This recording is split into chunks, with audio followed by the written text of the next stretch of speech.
Hello बच्चों, which of the following amine from when treated with NaNO2 and HCl। Okay, तो हमें इन चारों जो क्वेश्चन में ऑप्शंस में अमीन दिया हुआ है उनमें से बताना है कौन सा अमीन जो है वो आपका ये एन नाइट्रोसो डेरिवेटिव देता है। तो ये जो हमें क्वेश्चन को सॉल्व करने के लिए की कंसेप्ट पता होना चाहिए, दैट इज जो एन नाइट्रोसो डेरिवेटिव्स होता है वो जनरली 2 डिग्री अमीन्स देते हैं। ठीक है, तो अगर हम ऑप्शंस में देखें तो जो हमारे यहाँ पे की कंसेप्ट लगा that is degree amines, 2 degree amines gives N nitroso derivative, N nitroso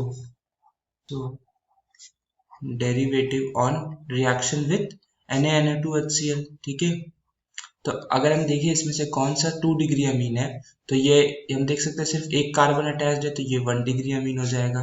इससे भी सिर्फ एक कार्बन अटैच्ड है तो ये 2 डिग्री अमीन हो जाएगा। और इससे क्या हम देखेंगे तो 2 कार्बन ग्रुप अटैच्ड है तो ये कितना हो जाएगा 2 डिग्री अमीन। और ऑप्शन में देखें तो इससे 3 कार्बन ग्रुप अटैच्ड है तो ये क्या होगा 3 डिग्री अमीन। तो एक ही ऑप्शन है जिसमें 2 डिग्री अमीन है, वो है सी ऑप्शन। तो अगर हम इसका रिएक्शन भी देख लें तो ये कुछ ऐसे होगा कि जो 2 डिग्री अमीन है उस पर जब हम NaNO2HCl रिएक्ट करवाएंगे, दिस इज 2 डिग्री से क्या है, ये बेंजीन रिंग है लाइक दिस और इससे है।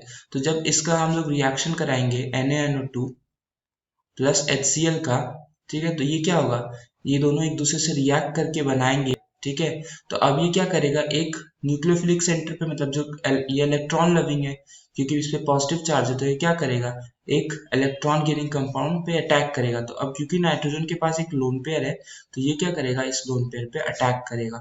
और जब इस लोन पेयर पे अटैक करता है तो नाइट्रोजन पे क्या आ जाएगा एक पॉजिटिव चार्ज। और हम जानते हैं नाइट्रोजन बहुत ही इलेक्ट्रोनेगेटिव है और इलेक्ट्रोनेगेटिव के होने चार्ज आ रहा है तो वो हाईलो इलेक्ट्रोनेगेटिव हो जाता है। और उसके क्या करता है कि जो इसमें सबसे लीस्ट इलेक्ट्रोनेगेटिव कंपाउंड होता है जो कि हाइड्रोजन, इससे उसका पूरा इलेक्ट्रॉन पेयर अपनी तरफ ले लेता है और ये H+ के फॉर्म में बाहर आ जाता है। तो जब ये H+ के फॉर्म में बाहर आ जाता है तो ये हमारे पास नाइट्रोसो डेरिवेटिव बन जाता है। ठीक है, ये हमारा फाइनली N R ग्रुप यहाँ पे अटैच्ड है, डबल यहाँ पे N डबल बॉन्ड, तो ये हमारे पास नाइट्रोसो डेरिवेटिव्स आ गया। तो अगर हम ऑप्शंस देखें तो C option will be the correct answer of the question. Hope you understood it well, all the best.